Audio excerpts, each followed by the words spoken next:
What's up, YouTube? Alex from Computer Headquarters, and making kind of an unusual video for me. It's more of like an annoyance for me in a way. So the title should be something like, "Why is the i9-9900K still selling for so much money?" Here we are on Amazon.com, and this is the main listing right here for the i9-9900K, not the KF, not the i9-9900, and not the i9-9900X, which is not to be confused with the K version because that does not fit in the same motherboard.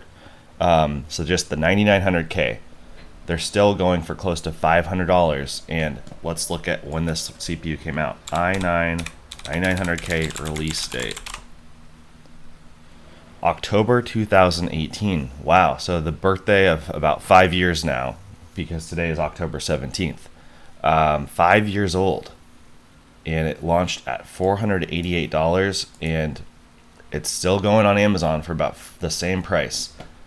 We are actually selling these right now. We got them from a distributor, and we're selling them for $499.99. And I just looked. Oh yeah, here we are. Computer Headquarters, $499. Looks like Chromebook Pro Sale has undercut us, which is fine. We could lower our price, but we're still selling on average one a day for the past month straight.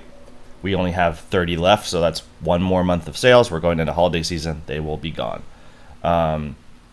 Astounding though, $500. Now, why would someone pay about $500 for the i9-9900K? Well, let's take a look at the performance. All right, so we're looking at CPU benchmark.net, which is kind of like the given benchmark that most people look at. It has a single core, it has a multi-thread type of score. So we've got 18,000 on the multi, and single about 3,000, right?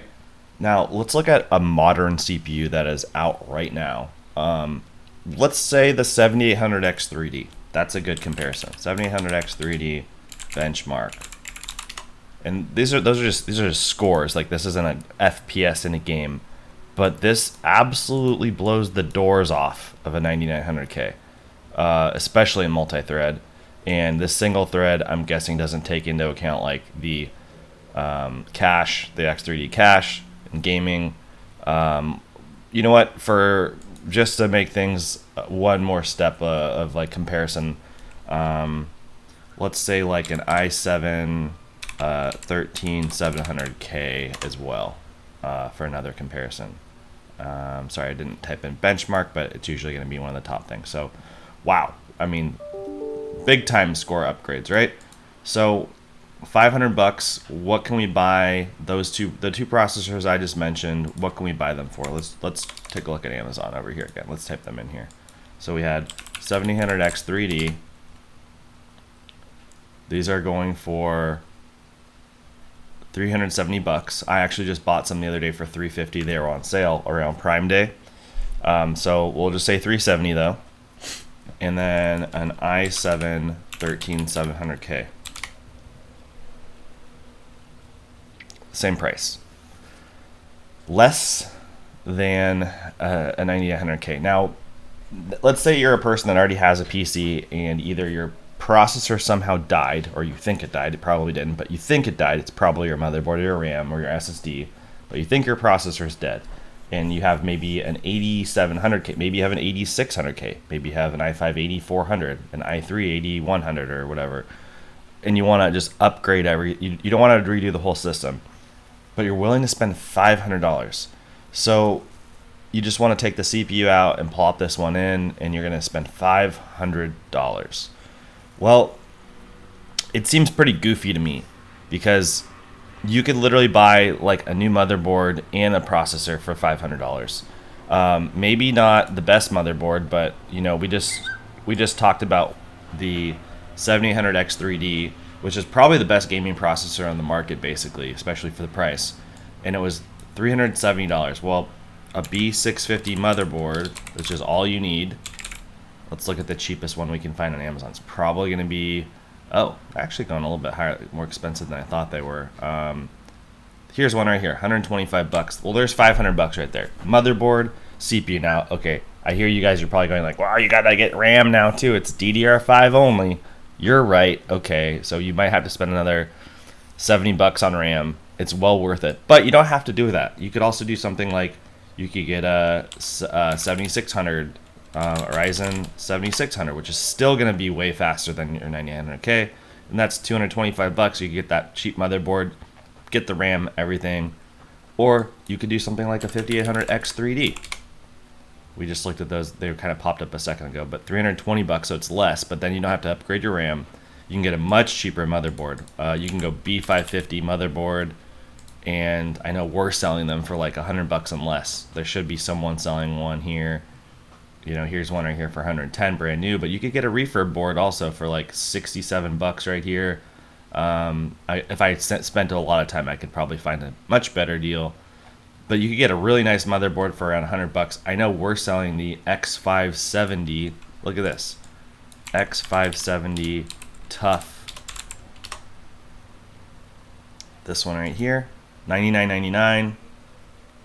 We have like 600 of them in stock, right? This is us right here, computer headquarters, 100 bucks, really nice motherboard. This is an X570, so it's better than a B550. Has Wi-Fi built in if you need Wi-Fi. Very highly reviewed, one of the best reviewed AM4 motherboards of all time. So you could buy $100 here. If you go with the refurb, you can get that CPU, 5800X 3D, which is an amazing CPU. Keep your RAM, and you're going to be way under $500. Huge upgrade. So what I didn't do yet was do 5800X 3D, Passmark or Benchmark. Either way, it's the same company. And this is still a very good upgrade over the 9900X. Now the single thread is only a little bit higher, but I just can guarantee you that if you go look at actual frames per second, because you're most likely you're a gamer, the FPS is going to be significantly better on a 5800X 3D than it would be on a 9900K. And this is, 9900K, 5-year-old technology. We're already about to get into 14th gen iCore, and this is 9th gen. Whereas the 5800X 3D is only like 2-year-old technology. And if you have the money, definitely just go for a 7800X 3D. Get a cheap motherboard. Get some 16 gigs or 32 gigs of DDR5. You might spend a little bit more than the $500, but you'll have an incredibly faster computer. You'll even have room to upgrade if you want to go with more cores. If you want a 7950X, maybe do content creation. Or AMD is notorious for keeping a platform open for many years. So next year there's probably going to be a 8800X 3D. Probably get another 20%. You're going to have a platform that you can upgrade instead of just getting onto a dead platform. So even if you go with the 13th gen, the 14th gen is supposed to still drop into that motherboard as well. So if you go with the 13th gen i7 or something like I showed you earlier, also a great processor. You could even go with an i5-13600K, amazing processor for the money. All of these options are a lot of these are less than $500 or a little bit more. Don't spend it. Don't be lazy. So my question is that I was posing earlier is why are people spending $500 on the i9-9900K? Sorry, I'm just trying to give that visual back right here. Why are people spending this? And the answer is they're lazy. That is the answer. Either they're not educating themselves enough on price for performance, or they're just lazy, and I think it's lazy. Oh, I don't want to take the whole motherboard out of the computer. It's going to take me like an hour to maybe even 2 hours to take all that stuff out and rebuild it and deal with all that and troubleshoot it and maybe reload Windows. I would just say you're right. That will take you some time, but don't be so lazy, okay, guys? Don't be lazy. Don't buy an i9-9900K from me. Don't buy it from me. I don't want to take your money.